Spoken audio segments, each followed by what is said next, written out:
এর আগেও ডিমওয়ালা মাছ অনেক কাটছি, কিন্তু এবার এই মাছ থেকে এতগুলা ডিম পাবো কখনোই ভাবিনি। হ্যালো এভরিওয়ান, আসসালামু আলাইকুম সবাইকে। তো যারা আমার ভিডিওটি দেখছেন, তো আশা করি আপনারা সকলে ভালো আছেন, সুস্থ আছেন। আলহামদুলিল্লাহ, আল্লাহর রহমতে এবং আপনাদের ভালোবাসায় আমিও ভালো আছি। তো আজকে শুরু করছি নতুন আরও একটি ভিডিও। তো আশা করি পুরো ভিডিও জুড়ে আমার সঙ্গেই থাকবেন। তো এখন মোটামুটি সবারই চাল করা শেষ। তো যারা গ্রামে থাকে তাদের সবারই চাল করা শেষ। তো আমাদেরও শেষ হয়েছিল, কিন্তু আপনাদের ভাইয়া হচ্ছে বাসমতি চালের ভাত খাবে, তো তার জন্য একটু দেরি। আর বাসমতি চাল মানে ধানটা একটু ধীরে পাকে, তো যার জন্য একটু লাস্টে পড়ে গেছে। তো আজকে মানে ধান উঠে শুকা হয়ে গেছে কয়দিন আগে, তো আজকে ধানগুলো কুটে নিয়ে আসছে। তো যেহেতু ভোরবেলা গেছিল ধান কুটার জন্য, তার জন্য মানে সকালবেলা আমরা ঘুম থেকে উঠে দেখি ধান কুটে নিয়ে আসছে। তো যার জন্য চালগুলো সব পরিষ্কার করে তারপর রান্না বান্নায় আসতে হলো। তো যেহেতু আজকে ধান কোটার কটা ছিল, তো তার জন্য আমি কালকে বিকেলে মাছটা কেটে রেখে দিছিলাম, আর ডিমও পাইছিলাম অনেকগুলান।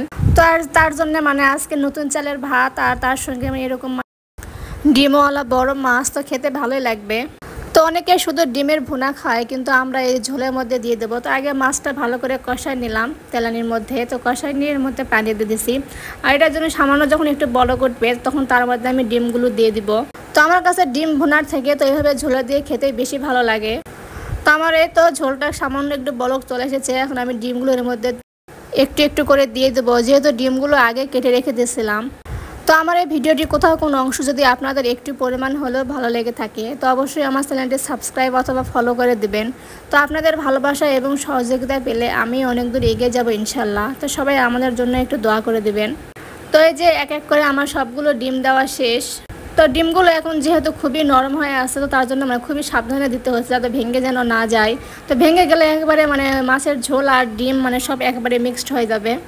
তো এদিকে মাছের ঝোলটা মানে ডিম দেওয়া শেষ। তো এখন ঢাকনা দিয়ে রেখে দেবো। আর এদিকে চলে আসছি একটু মানে আমার সবজির ক্ষেত থেকে পাট শাক তুলে আনছিলাম। তো শুধু মাছ ভাত করলে হবে না, কিছু মানে শাক ভর্তা একটাও কিছু করতে হবে। তো তার জন্য একটু পাট শাকটা মানে একটু ভাপ দিয়ে নিচ্ছে, ভাপ দিয়ে নিয়ে ভালো করে তখন মেখে নিব।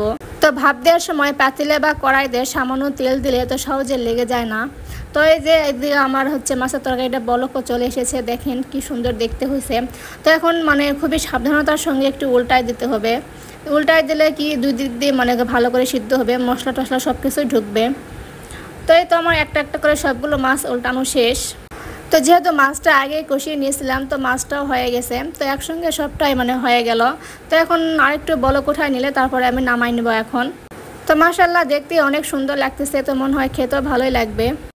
তো এদিকে আমার শাকটাও মানে ভাবতে হয়ে গেছে, এখন শুকনো মরিচ দিয়ে ভালো করে মেখে নিব।